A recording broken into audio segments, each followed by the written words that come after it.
I'm Maya from Tornado, and today I'm going to show you how to attach your DJ harness and your DJ suspension system to the DEI frame. So first thing we're going to start with is the suspension system. So what we want to do is take the suspension system and turn it around and make sure you open the waist belt as well, just so it's nice and flat for you. Now make sure all the straps are opened up, because when you receive the straps in the mail, usually they will be nice and assembled, so you want to make sure everything is taken apart. Very easy. Put the frame down to align it so the base of it is aligned with the frame. And then we're going to start with the top straps on both sides, feed them through.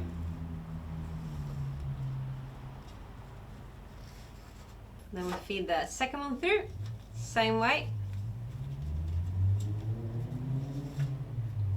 And then we're gonna put them through the little loops, so you pull out and return back on itself. And then to tighten it, I always push them back out here, and then you want to loosely tighten it, and then you do the same on the opposite side. And then you want to pull it tight. So now we've attached the two top straps into the loops. Now we're going to do the same on the bottom, so you can see them easily here, and these straps. So now we're going to do the two bottom straps. And then on these ones, I'm just going to feed them through the loops straight away. And then the opposite side.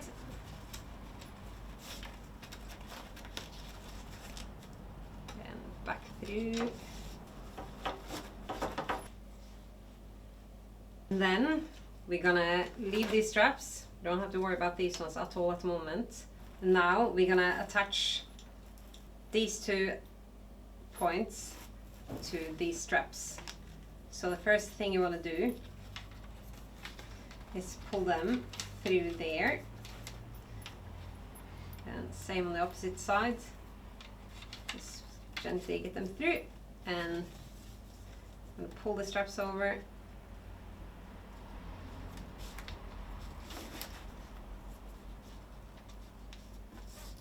I'm going to keep it loose for now, and then we'll tighten when both sides are in.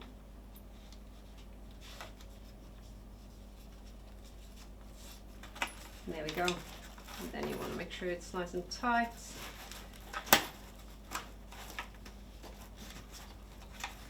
And there we are. And then the second part is the top of the frame. And this one can be a little bit tricky, because we're going to feed the two rings through the hole here. So what I will do is pull out my multi-tool to get the pliers out. So you want to pull them up and then just grab onto them and kind of feed them through. You don't want to pull them too hard or anything, so you don't want to bend them or anything. You just want to help them through.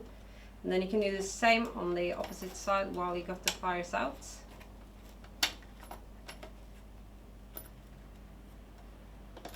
There we go. So now they're nice and secure there. And I want to take my webbing strap on the front here. So these two straps, and they are going to be fed through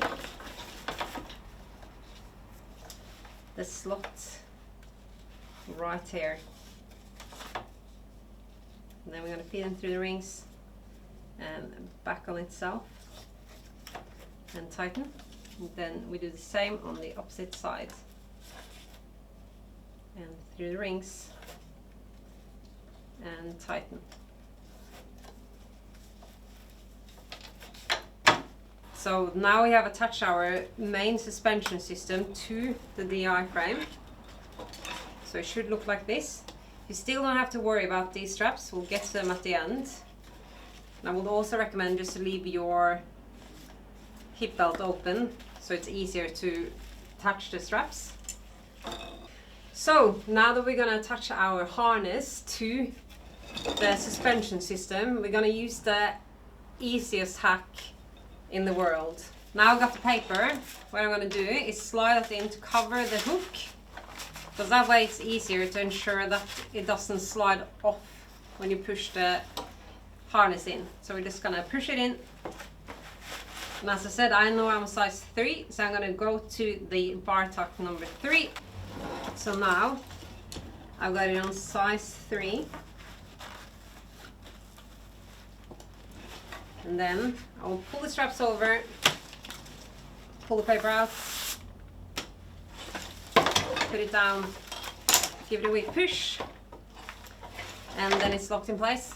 And then the next step, we're gonna attach the top anchor points and the base anchor points for the shoulder straps themselves. So the first thing we're gonna do is take this webbing strap out of the ladder lock so we get the top anchor point free. And now we're gonna feed the 2 anchor points through these 2 points here. Yep. The anchor point through, so you want to make sure the ladder lock is facing the way it needs to go, and we know it's this way because the webbing strap needs to weave back on itself.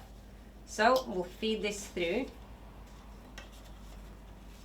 and then you want to ensure the buckle and the ladder lock comes through the anchor point like so, so that both are nice and free. And we're going to do the same on the other side. Feed it through, and then we feed the straps through. Nice and tight, super. And then we're going to move on to the 2 base anchor points. So we'll unclick both sides, and they are going to feed through this point here on both sides.